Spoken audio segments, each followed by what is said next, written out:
Umaasa si DILG Secretary Mar Rojas na hindi magkakaroon ng tug-of-war ang gobyerno ng Pilipinas sa Malaysian government sa pagpapawi sa bansa ng wanted sa batas na si Emmanuel Amalillo. Maayos naman kasi ang relasyon sa pagitan ng bansang Malaysia at saka sa ating bansa.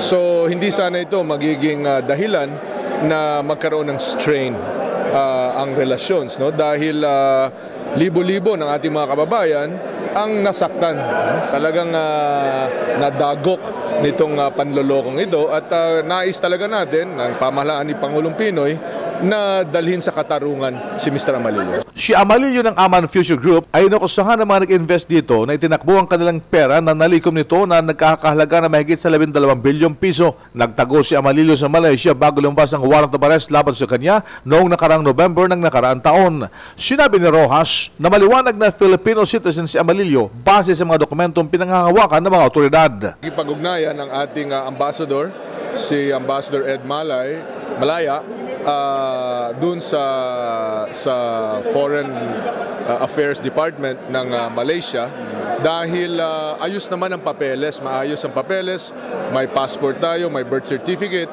kaya nagpapatunay na Pilipino itong si Mr. Amalillo. So ito naman ay siguro dadaan sa proseso ito para makita kung anong katunayan dito. Ang paliwanag ni DILG Secretary Mar Rojas, iyan ang DZRH News, RH 911, Bing Formento, naglilingkod sa pagbabalita.